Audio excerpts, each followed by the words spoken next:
everyone, it's Dr. Manjiri Nadkarni, Ayurvedic MD and holistic nutritionist, and I'm live back for today's Wellness Wednesday on Facebook as well as Instagram.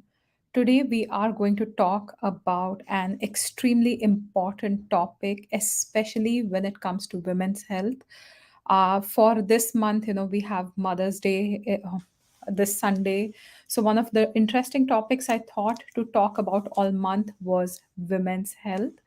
And to kickstart our first Wellness Wednesday, we're going to talk about estrogen dominance and how to correct it naturally. Now, estrogen dominance is something that most people are not aware, or they're not sure about. They may have heard about it, they may have not heard about it, and just been oblivious to it. But unfortunately, it is a sad reality of today's world, right? So whenever we look at a lot of women's health related issues, whether we are looking at excess weight gain, whether we are looking at different kinds of cancers, fibroids, endometrial cancer, breast cancer, a lot of these are caused by estrogen dominance. And estrogen is nothing but one of the female hormones. It is extremely necessary for our entire body's function, right? If you don't have estrogen, or if your estrogen is depleted, you will go into menopause. So having estrogen is extremely important. At the same time, it is not a solitary hormone. It's going to work along with other hormones like progesterone. And that is why having a balance between the estrogen, progesterone is extremely important. So, what exactly is estrogen dominance? Now, if you are watching this live, I can see Pam has joined, Steeler Style. Ethnic has joined as well. Have you heard about the term estrogen dominance? If you're watching this live, please post in the comments whether you have heard about estrogen dominance. Now, estrogen dominance is a condition where estrogen is going to be higher as compared to progesterone. The balance is extremely important for the functioning of the body. If the estrogen is unopposed in the body, it's going to have more of proliferative effect, like it can increase the cell growth, right? Often estrogen dominance will create different symptoms that we are going to discuss, and it is very common. So that is one of the reasons why estrogen dominance is something that has to be talked about. So, what are some causes? Let's look at some causes of estrogen dominance. Number one thing is hormonal imbalances. Often, if you are having any issues, especially coming from a poor diet, if you are eating a diet that is rich in artificially added hormones, like a lot of meats have injected hormones in them. If you are eating a poor diet that has a lot of pesticides sprayed on them, they will all act like estrogens or foreign estrogens, and that is number one cause of your estrogen dominance. Any exposure to environmental estrogens, food, plastics. If you are drinking water in plastic bottles, and in the summer especially, if you keep this bottle in your car and then suddenly the temperature rises, the bottle heats up, it will leach a lot of the plastic um, into the water, and it will also leach certain chemicals like bisphenol A, BPA into the water, and that is going to increase the effect of estrogen in your body. If you're having foods that are sprayed with pesticides, that is also or if you live near a farm where they're regularly spraying, so you don't have to always eat it. I've had clients who would eat organic food all the time, but if you live near a farm and they're spraying, it is going to, not work for you. Any chemical pollution is going to increase estrogens in the body as well. Stress can lead to increased levels of cortisol, which is going to interfere with estrogen metabolism and thus contribute to estrogen dominance. Lack of exercise. If you're not active, if you're not working out on a regular basis, Ayurveda says you have to work out every single day, not 2 times a week, not 3 times a week, or once a week, right? So that is also extremely important for you.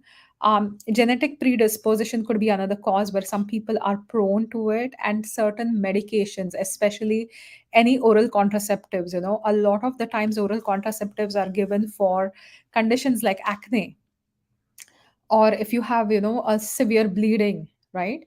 So it's good to get investigated and try other alternatives, then go on hormonal contraceptives. If you are looking at contraception, um, you can also look at certain natural choices, but those will also increase the estrogen dominance. Hormone replacement therapy done during menopause can also cause it. Also, do some antidepressants, right? So, these are a few causes what are going to make you estrogen dominant. Now, how would you know whether you are estrogen dominant or not? Right? So, that is the main question. How are we going to find out? So, I'm going to talk about 13 signs you could be estrogen dominant. Bhavna is here, Nazarsh is here, Monica Singh is here, and Ankita is here. Just write in the comments if you have heard about the word estrogen dominance, because that is exactly what we are discussing. And we are going to discuss the 13 signs that you could be struggling from estrogen dominance. The number one is irregular periods. If your periods, menstrual cycle has changed, right?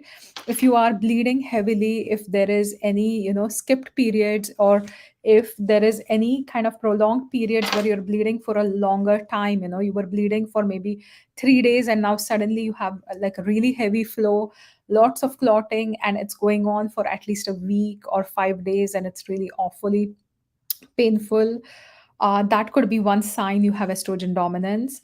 Mood fluctuations. If you are someone who is constantly struggling with your mood, right? You are suddenly very irritable, you're suddenly very anxious, you can be depressed, or you're very VP, you feel like crying all the time, you're very overwhelmed easily, it could be a sign of estrogen dominance.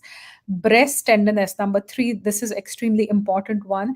Estrogen is going to cause the breast tissue to be swollen and tender.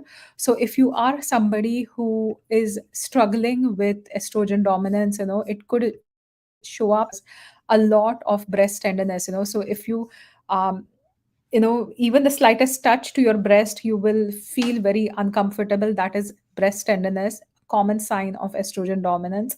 Fatigue is another common sign, right? So estrogen can often interfere with your thyroid hormone and create fatigue. Weight gain, especially in your hips, in your thighs, in your abdomen, that's to do with estrogen. Headaches, right? So especially headaches around your cycle. Estrogen can also trigger headaches and also migraines. I've seen that very commonly in my practice. Any insomnia, it can affect. Insomnia is lack of sleep, so you're not sleeping well, you have interrupted sleep, you have difficult falling asleep or staying asleep, could be because of estrogen dominance. Lack of libido, so again it's going to interfere with your sex hormone production, and that will lead to a decreased sex drive. The other one is a very pathological state where we know that you have a lot of estrogen built up in the body, and that is fibroids or endometriosis. So, if you have been diagnosed with fibroids or if you have been diagnosed with endometriosis, they are both conditions that are linked to excess estrogen. It's the estrogen that is causing the growth of this tissue. It's the estrogen that's causing the endometrium to kind of grow and migrate to other places and cause a lot of pain and inflammation. So the cause culprit here is this excess estrogen. Hair loss, higher levels of estrogen both in men and women can lead to hair loss. Brain fog is another one, right? If you cannot focus, if you can't think clearly, if you feel extremely fuzzy in your mind, that could be something to do with excess estrogen. And allergies, yes. So if you are struggling with itching, hives, any kind of congestion, estrogen dominance can also create increase in histamine production, and this histamine will cause a lot of those allergy like signs, right? And that is one of the signs you could be struggling with estrogen dominance. Now, I want you to write which of these have you never thought about associated with estrogen or female hormones. So, for most my clients, allergies, they can't usually make the connection. If they have hives or itching or congestion, they're usually like, oh, maybe it's something I ate, or maybe it's some environmental factor I'm exposed to. But nobody thinks that you're getting these recurrent hives because there is a lot of estrogen buildup in the body. So now let's talk about 7 foods that are really going to help you with balancing this estrogen dominance. Number one food that I absolutely love, that I absolutely recommend everyone, is our cruciferous vegetables. Cruciferous vegetables is a category of vegetables that can be extremely gassy. They are bloaty by nature, so you are going to feel bloated if you have more of these vegetables, but they are fantastic for supporting your liver, clear excess estrogen from the body. And I'm talking about vegetables like broccoli, kale, cauliflower, and Brussels sprouts. So, if you are someone who's worried about your hormones, or if you have more of these 13 signs, right? So, one sign is may not be enough, but if you have multiple signs of what we discussed, you could have estrogen dominance. And one of the best things to do is include at least a cup of these vegetables every day in your diet. Make sure they are cooked, and please, if you have a vata prakruti or a vata vikruti, especially lots of dryness in the gut, these may create more bloating. So be a little bit careful, or seek the consultation with an Ayurvedic doctor like me. You're most welcome to book your 15-minute free call, and we can discuss more about, how to detoxify estrogens in your body. But cruciferous vegetables so far are the easiest. Make sure they're always cooked. Uncooked ones can interfere with thyroid function, and estrogen dominance can already lower the thyroid. So, I want to make sure that you are not struggling with thyroid because of estrogen dominance, right? So, have cooked cruciferous vegetables, number one. Second one that I absolutely love is this golden spice called turmeric.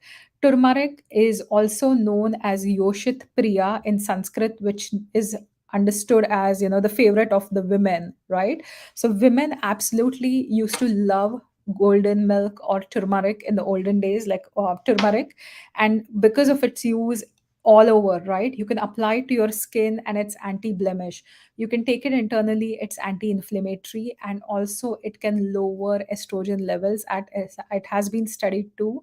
The compound curcumin has been studied to lower excess estrogen levels. So, having a lot of turmeric in your diet is going to be the best thing. The third one that I absolutely love is mung beans. Mung beans have lots of, they have the good phytoestrogens that are going to replace the xenoestrogens or the bad estrogens in the body. At the same time, mung beans also have good amounts of fiber to help flush this excess estrogen from the body. So, my number three is mung beans. Number four are berries. So, whether you're looking at amla berries or raspberries, strawberries, whichever you can be accessible to. I love amla berry because it is one of the best berries. It is very cooling to the body, and it has the highest level of antioxidants as well as vitamin C, and it is going to protect your body against any cellular damage or any hormonal issues. It also helps regulate the hormones. So, these berries are going to be really good for you. A flax seed is another component. So, the fifth one I would say is flax seed. Flax seeds have lignans, which are compounds that can balance hormone levels in your body, and including them in your daily diet can be fantastic. Now, if you are a pitta dominant individual, flax can also be very warming to the body. So, I would just be a little bit careful, especially in the summer season. So, we've covered five so far. The sixth one are any leafy greens which are magnesium rich, right? So, it's not just the magnesium that will help balance in hormones, it is also the fiber in these leafy greens that's going to bind and detoxify this excess hormones from the system. So magnesium works really well. So that's my number 6. And my number 7 is psyllium husk. Psyllium husk in Ayurveda is known as ashwagol. I think I just made a post about it, or I'm planning one. I don't know if I've posted it yet, but psyllium husk can bind a lot of toxins from your gut, including excess hormones, and take it out of the body. It can detoxify your body, it can detoxify your gut, and eventually it will also lead to this hormonal balance, right? So, this is the most important information, especially if you are a woman, if you do have a family history of different conditions, breast cancer, or if you have a family history of endometriosis, or if you have been diagnosed with endometriosis, or if you have known, a family member to have fibroids, right? This is something you need to know about, and this is something that's not talked about too much. So, the one thing I want you all who are watching to do is please share this video with your friends or your fellow women, your sisters, your mothers, any women in your community that need to know about this, and that they can start taking the steps to clean this excess estrogen from the body, right? Estrogen dominance is a sad reality of today's world, right? And it doesn't just occur in women, but also in men. You have not probably not heard about it, but breast cancers can occur in men as well. Certain kinds of cancers in men are also attributed to excess estrogen. So, knowing about this is extremely important for men and women. So, if you have any of the friends, you can tag them on this video in the comment section, or you can also privately share this information with them so they can finally, be rid of this excess estrogen. And that's the goal for the month of May. We all are, wanting to balance our hormones. Hormones are extremely important when it comes to your mood as well as your body's functioning, right? So that is why you want to be able to balance hormones for a happy and healthy life. So that's my talk for today. If you have any questions, also post it on the link, sorry, on the comments below. And I will be here next week. Next week, the topic is going to be about hormonal hair loss. So, next week, we are going to talk about different kinds of hormonal hair loss. We are going to talk about what are some ways we can prevent, or what are some ways we can get rid of hormonal hair loss, right? So that's the topic for the next Wellness Wednesday. Again, thank you, everyone. Thank you so much for watching this live, and have a fantastic Wednesday. I will see you all next week. Bye for now.